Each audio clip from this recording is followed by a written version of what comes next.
What is up, guys? It is another Thursday, which means it is another TWAB. This one is a little bit special though, since it is the last TWAB of Season of the Worthy. We are going to go over all of the news that Bungie has for us, so without further ado, let's get into it. This week at Bungie, Season of the Worthy is ready for departure. Before we talk about anything else, we'd like to maintain your focus on the events unfolding around the world. You may have seen demonstrations in your town, or like many of us here, down the street from the place we call home. When words are not enough, only action can bring about change. Taking a stand against systemic racism, injustice, and prejudice is everyone's responsibility, and it begins with education and engagement. Here is a list of suggested organizations that we encourage you to visit and donate to. BlackLivesMatter.com, ShowingUpForRacialJustice.org, AntiRacismCenter.com, EJI.org, ColorLines.com. We at Bungie are making a commitment to stand up on behalf of our Black community, including our players, developers, fans, and neighbors. Racial injustice surrounds us, and we need to help create positive change. Bungie is making financial contributions to these organizations and matching the donations made by any of the people on our team. This will not be our only contribution to the fight for justice in our country and globally. We have a platform and we plan to use it. Black Lives Matter. Support does not end with a single statement or action. We'll continue to use our games and our shared voice to make the world a better place. We hope you'll join in supporting these efforts by visiting the following resources noted above and more by getting directly involved. This week also kicks off Pride Month. If you hadn't seen the @Bungie store announcement, our Pride pins are back in stock.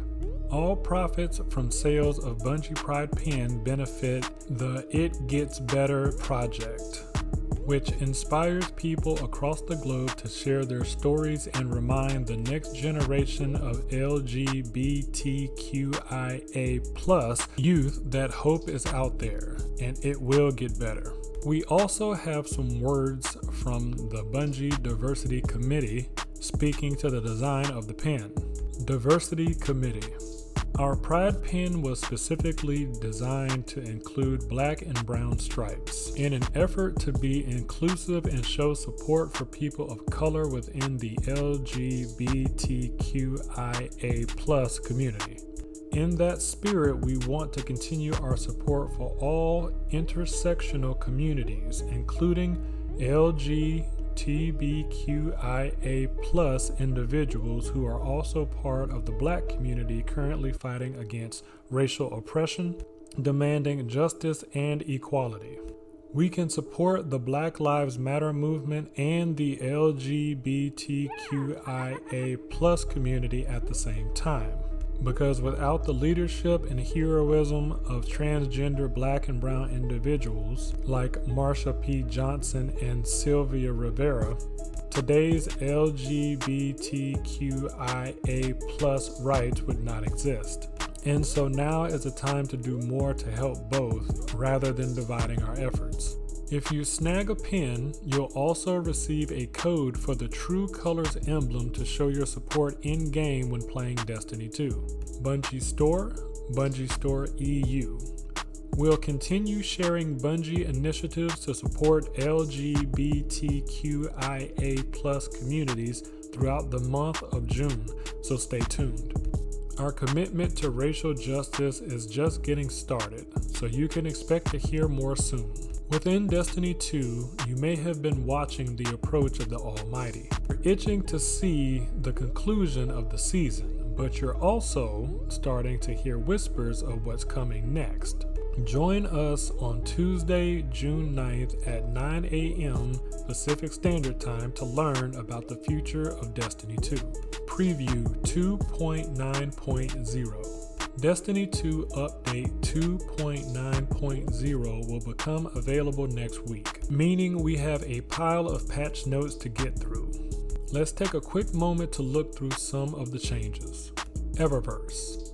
A few TWABs back, we talked about the future of Eververse and how we're making changes to some reward structures to better balance gameplay within the Eververse content. Season of Redacted will contain a few introductory changes, with more shifts coming in Season 12. The following changes will become available next week. Legendary Armor Ornaments.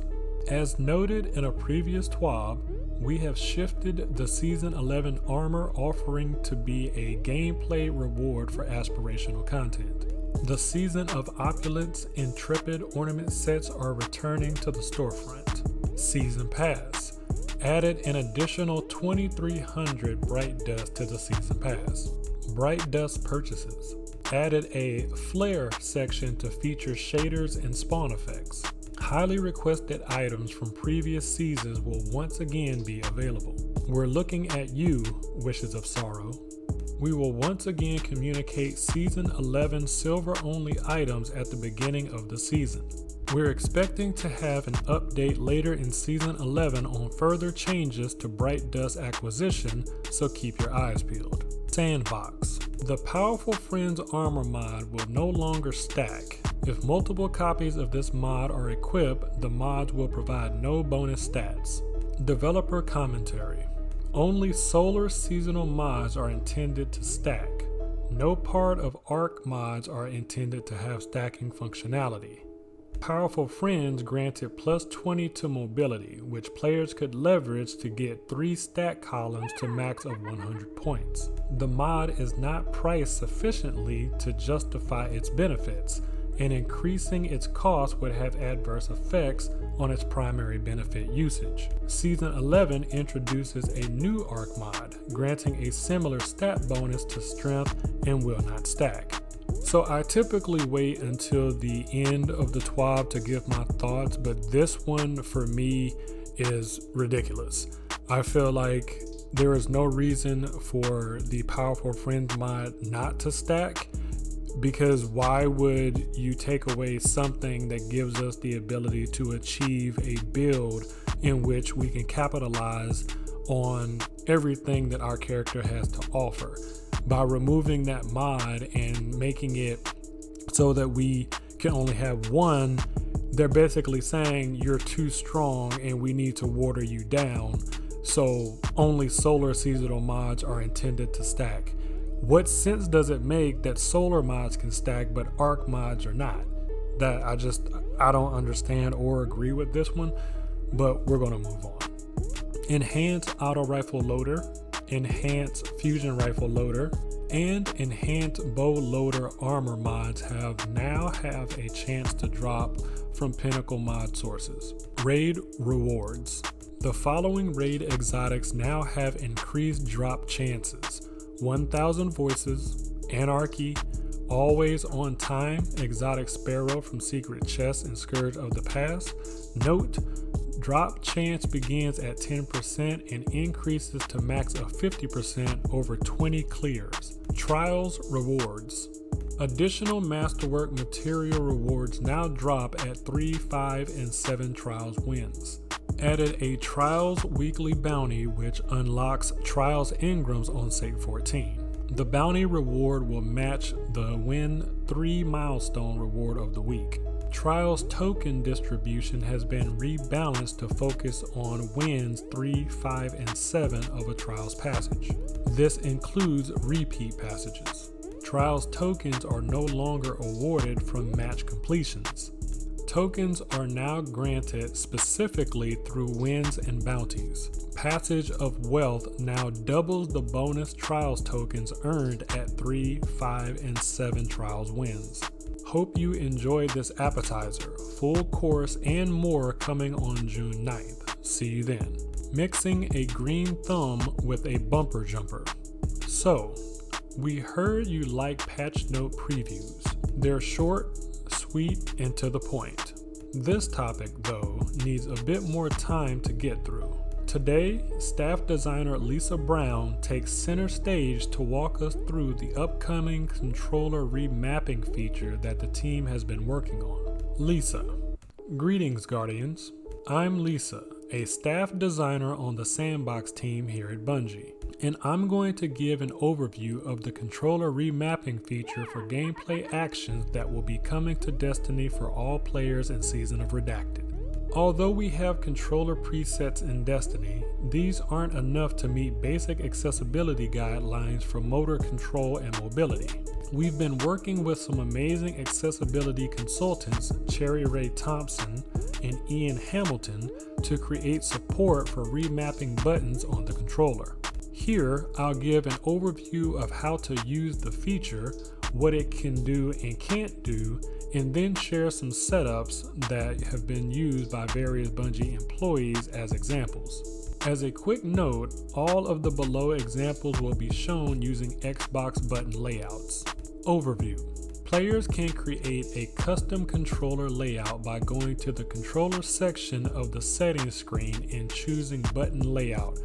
A custom option is available in the list. On this screen, you'll be able to customize mappings for gameplay actions on your character, in vehicles, and in general settings like emotes and interacting with prompts. To rebind a button, select the button mapping next to the action you want, and the next screen will allow you to input the button you want to remap to. Verbs, verbs, verbs. One of the challenges with controller remapping in Destiny is that we have a lot of player verbs. Think of verbs as actions: throwing grenades, triggering your super, jumping, sprinting, sliding, etc. With PC remapping, there's a whole keyboard at your disposal to map buttons. On the controller, though, there's only so many buttons, and we have many more verbs than buttons. To solve this, we allow the player to map an action not just to a button, but also a type of input. Our three supported input types are press, a standard button press, for example, crouching on the default layout. Long press requires holding down the button for a brief period of time to initiate the action. For example, casting barricade or rift as a Titan or Warlock. Double press, pressing a button twice in succession to initiate an action. For example, dodging for hunters. As an example, some of our exotic weapons, Borealis, Symmetry, Hardlight, etc., have an alternate weapon action, which has typically been activated by holding the reload button. Now this can be mapped separately to a different button or different input. For example, if I like to change it from the long press X to double press X, now when I want to switch Symmetry's firing mode, I double press the X button. For the double press input type, you can also increase the amount of time between button presses for it to register as a double press. This option is on the main controller page. Chord support. In addition to mapping actions to an individual button, we also support mapping to chords, meaning two buttons pressed simultaneously. In the default layout in Destiny, pressing the left and right bumpers together to execute your super is an example of a chord. Here's a custom layout example where a player has mapped some of the basic character options to just the face button using chords. Fire, X. Toggle zoom, press Y. Reload, press A plus X. Alternate weapon action, long press A plus X. Melee, press B plus Y. Grenade, double press B. Super, press A plus B. Jump, press A. Constraints and caveats.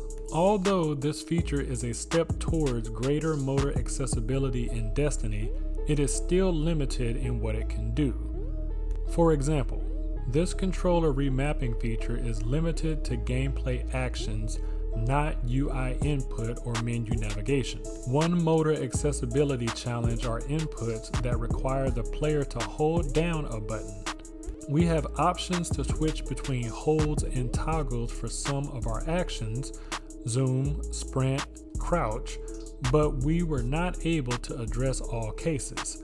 Examples: weapon firing, class jump ability, charging grenades, drawing a bow, etc. We opted for flexibility in allowing players to map any action to any button and input combination, but that flexibility means that there are some combinations that may give unexpected results for players. Example, if you map melee to press X and some other action to long press X, the melee action resolves before the duration to detect a long press, so the player would always melee and never do the other action. There is no individualized error verification for these cases. The update was just focused on controller remapping, so there are some mappable options that appear here that are not yet available for keyboard remapping. For example, individual mappings for different class abilities, and some Warlock abilities like Phoenix Dive or Icarus Dash. Our chord support is for simultaneous press of 2 buttons only. It does not detect if you press one button, hold it down, and then press another. Unlike our presets, there's no dynamic controller preview image for the custom layout. Bungie examples. Here are a few examples of custom mappings that some of our Bungie players enjoy. I'll start with my own. I'm typically a jumper player, but I also have a problem with melee on right stick press. Even though it's a faster input for my hand to reach, I am a stress clicker and many a perfect shot lineup has been ruined by a wayward melee. I needed to move my melee action to something more intentional, so I put it on A and moved super back up to the double bumper chord. I put player highlight back on right stick press, but made my finisher double press A. I also made my alternate weapon action double press X instead of long press, because I prefer that input. Another example is from a left-handed player who typically uses mirror, but wanted a true left-handed experience and so swapped the function of the face buttons with the D-pad buttons. Actions like reload, jump, crouch, etc. We're now on the D-pad buttons, while emotes were mapped to the face buttons. A third Bungie employee really wanted to recreate a classic Halo experience in Destiny. He started with the default layout and switched zoom to a toggle on right stick, grenade on left trigger, melee on B, and crouch on left stick press. He then mapped super to A, jump on left bumper, and class ability on right bumper. He also chose to leave heavy attack, light attack, and guard actions only used in third-person modes like rolling supers, mapped to their original right trigger, right bumper, and left trigger mappings. We hope that this feature will make Destiny more accessible and flexible, but do note that this is but one step on Destiny's journey to improve accessibility across the game. We're excited to bring another form of accessibility to Destiny 2, and we will be watching as the first iteration goes live. Last call. It's pretty much closing time. You don't have to go home, but you should definitely get your triumphs done before the servers go offline next Tuesday. Player support has a full roundup. This is their report. Closing out Season of the Worthy. When Season of the Worthy ends at their weekly reset on June 9th, 2020, there will be a number of items, activities, and triumphs that will no longer be available to players. Some of these items include the Season of the Worthy Pass and any available bonuses, the Season of the Worthy Seal and Almighty Title. Please note, Almighty Title must be claimed and equipped. Access to the EDZ, Moon, and Io Seraph bunkers, the Warman Kanjali seasonal artifact, and the player power increase from said artifact, the Seraph Tower public event, the Fourth Horseman and Phil Winter's Lie quest. A full list of items being removed at the season's end can be found here. Please note that Season Pass rewards from Season of Dawn will be unavailable to claim when Season of the Worthy ends. Past Season Pass rewards can be claimed here. Update 2.9.0. On Tuesday, June 9th, Update 2.9.0 will be available to players. Below is a timeline of Destiny 2 maintenance for Update 2.9.0. 9 a.m. PDT, Destiny Service Maintenance begins. 9:45 a.m. PDT, Destiny 2 is taken offline on all platforms. 10 a.m. PDT, Destiny 2 Update 2.9.0 begins rolling out across all platforms and regions. Players will be able to log back into Destiny 2 at 10:01 a.m. PDT. 10:01 a.m. PDT, Destiny 2 is back online on all platforms. 2 p.m. PDT, Destiny 2 service maintenance concludes. For future release timelines when they are available, players should visit our Destiny server and update status help article. For live updates as this maintenance occurs, players should follow @Bungie Help on Twitter or monitor our support feed at help.bungie.net. Upcoming resolved issues. Below is a list of issues that will be resolved with Update 2.9.0 on June 9th. Polaris Lance Perfect 5th explosion shot is no longer being cancelled by a subsequent shot. Dune Marcher's linear actuators perk will now work after triggering on yellow bar enemies. Players on Steam will no longer have their FPS locked to 30 frames per second when relaunching the game. Offline players and clans will no longer have their names set to offline. Warlock's Celestial Fire melee ability will now trigger the Winter's Guile's Warlord's Sigil perk. Current known issues. While we continue investigating various known issues, here is a list of the latest issues that were reported to us in our #help forum.